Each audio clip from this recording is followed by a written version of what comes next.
با آرنیکا نیوز در خدمتتون هستم با خبر استایل جدید و لاغری شوکه کننده خانم رابعی اسکوئی، بازیگر سینما و تلویزیون کشورمون. تا آخر ویدیو با من همراه باشید. خانم رابعی اسکوئی متولد 1 مهر 1345 در تهران می باشد که بازیگر سینما و تلویزیون است. وی تحصیل کرده مقطع دیپلم می باشد و پدرش اهل گیلان و مادرش کرمانی است. اما خودش در تهران به دنیا آمده و در خانواده با نام لاله شناخته می شود. ورودش به عرصه بازیگری بعد از فوت مادرش شروع شد، زمانی که دچار افسردگی شدیدی بود و برای رهایی از این وضعیت روحی به کلاس‌های گریم می‌رفت. در همین کلاس‌های گریم از طریق دستیار حمید سمندریان برای تئاتر دعوت شد که بعد از تست اولین بار تجربه بازی در روی صحنه را به دست آورد.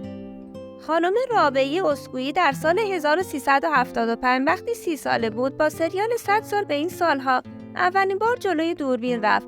سپس با فیلم یکی بود یکی نبود ایرج طهماسب وارد سینما شد.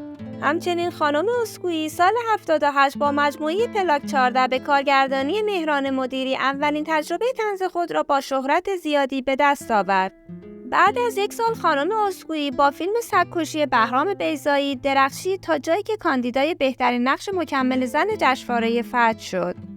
جالبه که بدونین خانم اسکوئی در دی‌ماه سال 94 یک مهاجرت جنجالی به کشور ترکیه و شبکه ماهواره جم داشته و در برنامه سال تحویل 95 شبکه جم اعلام کرد که از مهاجرت و تصمیم خود بسیار خوشنود و راضی می باشد.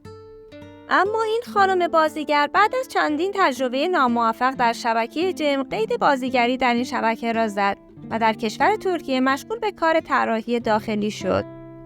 اما بعد از مدتی در بهمن ماه سال 96 بعد از 8 ماه از ترور سعید کریمیان، مؤسس و مدیر شبکه جم رابعی اسکوئی با انتشار متنی در اینستاگرام خود اعلام کرد که تصمیم دارد به ایران برگردد. وی بعد از بازگشت به دیدار عزت‌الله زرقامی رئیس وقت صدا و سیما رفت تا مشکلش را برای بازی و فعالیت در صدا و سیمای ایران حل کند. و در نهایت این خانم بازیگر بعد از 2 سال ممنوعیت با سریال ضد جاسوسی گاندو به قاب تلویزیون برگشت. همچنین خانم اسکوئی در مصاحبه‌ای در مورد رفتار همکاران و مسئولین بعد از برگشتش به ایران میگوید: وقتی برگشتم رفتار بسیار خوبی با من شد و جامعه هنری دوباره من رو پذیرفت و رسانه ملی رفتار بسیار مناسبی با من داشتند و تونستم بعد از 2 سال دوباره به فعالیت بپردازم. خب دوستان، اگه تا اینجا از تماشای ویدیو لذت بردین لطفاً ویدیو رو لایک کنین و کانال رو هم سابسکرایب کنید تا در ادامه به موضوع استایل جدید و علت لاغری شوکه کننده این بازیگر بپردازیم. به تازگی این خانم بازیگر در صفحه اینستاگرام خود تصویری از خود منتشر کرده و لاغری و تغییر چهره خود را به نمایش گذاشته است. این خانم بازیگر این روزها عکس‌های بسیار زیبایی از تغییر چهره‌اش و لاغری شوکه کننده‌اش در شبکه‌های مجازی به اشتراک گذاشته و به گفته خودش برای رسیدن به وزن ایدئال عمل اسلیو معده انجام داده است. به گفته خانم اسکوئی در خانواده ما همه لاغر هستن، اما به خاطر اینکه من و برادرم پشت سر هم بودیم و مادرم شیرش قوت نداشت به من مواد غذایی بیش از حد معمول دادن تا سوء تغذیه نداشته باشم و این پرخوری ها تا بزرگی ادامه پیدا کرد و باعث چاقی و اضافه وزن بیش از حد من شد.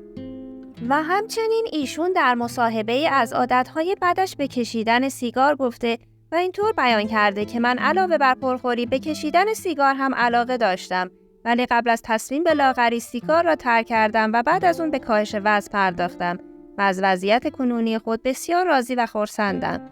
و همچنین در رابطه با اینکه چرا تا به حال اینقدر کار طنز بازی کرده تا جدی گفت شاید دلیلش این بوده که جثه بزرگم برای طنز مناسب‌تر بوده و معمولاً آدم‌های چاق بیشتر می‌خندند و همچنین بیشتر دیگران را می‌خندانند. اما در کل برای یک بازیگر طنز و جدی چندان تفاوتی با هم ندارد و هر نقشی سختی‌های خودش را دارد.